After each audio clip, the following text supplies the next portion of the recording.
അപ്പൊ നല്ല റിവ്യൂസ് ആണല്ലോ കൂലിക്ക്. നമ്മൾ ഇന്ന് രാവിലെ എണീറ്റപ്പോ തന്നെ കൂലി റിവ്യൂസ് കണ്ടിരിക്കുകയാണ് കേട്ടോ. സ്കൂളിൽ പോകാൻ സമയമൊക്കെയായി, പക്ഷെ എന്നാലും കുഴപ്പമില്ല. ഇടയ്ക്കിടയ്ക്ക് ഞാൻ റിവ്യൂ കാണുന്നുണ്ട്. ബ്രേക്ക്ഫാസ്റ്റ് സ്കൂളിൽ പോകുന്ന സമയം എല്ലാം ചെയ്യുന്നുണ്ട്. എന്താവുമെന്ന് അറിയില്ല. അപ്പൊ നമ്മുടെ ടിക്കറ്റ് ഒക്കെ കുറച്ച് ദിവസം മുന്നേ ബുക്ക് ചെയ്തായിരുന്നേ. റേറ്റഡ് മൂവി എന്നൊക്കെയാണല്ലോ പറഞ്ഞത്. പേട്ടൻ പറഞ്ഞ നീ ബുക്ക് ചെയ്യണ്ട, കുട്ടികൾക്ക് വേണ്ട, രണ്ടാളെ കൊണ്ടുപോകാൻ പറ്റില്ലല്ലോ, 18+ അല്ലേ, അലോഡ് അല്ലല്ലോ. നമ്മള് നേരത്തെ ബുക്ക് ചെയ്തിട്ടു. ഇനിയിപ്പോ നാളെ പോകുമ്പോ ഇവരെ രണ്ടാളെ പുറത്ത് നിർത്തുമെന്നാണ്. എനിക്ക് പോകാൻ പറ്റും അല്ല, അപ്പൊ അറിയുന്നവരൊന്ന് കമന്റ് ചെയ്യണം കേട്ടോ, കുട്ടികളെ അലൗഡ് ആണോ എന്നുള്ളത്. ടെൻഷനിലാണ്. എനിക്കാണെന്ന് വെച്ചാലോ ഇന്ന് തന്നെ കാണണമെന്നായിരുന്നു, പക്ഷെ ഇന്ന് ടിക്കറ്റ് ഇല്ലാത്തതുകൊണ്ട് നാളേക്കാണ് ബുക്ക് ചെയ്തിരിക്കുന്നത്. അപ്പൊ രാവിലെ എണീറ്റപ്പോ തന്നെ കൂലി എന്തായി. നമ്മൾക്ക് ഇവിടെ തമിഴ്നാട്ടിലൊക്കെ ഫാൻ ഷോ ഇന്നലെ തന്നെ ഉണ്ടായിരുന്നല്ലോ. ഇല്ല കേട്ടാ, ഇന്നലെ ആയിരുന്നോ?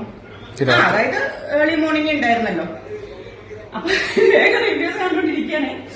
ഒരു സമയമായിട്ട് രണ്ടുപേർക്കും പറ്റില്ല. അപ്പൊ എന്ത് ചെയ്യും? ഇന്നും എനിക്ക് കടക്ക് പുറത്തുനിന്ന് പറഞ്ഞു 4-5 ദിവസം മുന്നേ ടിക്കറ്റ് ഒക്കെ ബുക്ക് ചെയ്തു കേട്ടോ. രാത്രി 11 മണിന്റെ ഷോയാണ്. കുട്ടികൾക്കൊക്കെ ബുക്ക് ചെയ്തിട്ടുണ്ട്. വാട്സ്ആപ്പ് യു ഗൈസ്, അമ്മ നോക്ക് റിവ്യൂ കണ്ടിട്ടിരിക്കുന്നു. യോ മമ്മി.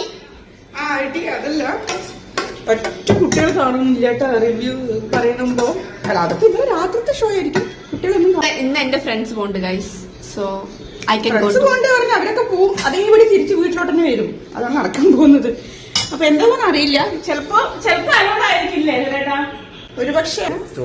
എങ്ങനെ ചോദിക്കും? കാരണം നമ്മള് ഏട്ടൻ പറഞ്ഞ ടിക്കറ്റ് ബുക്ക് ചെയ്യണ്ട,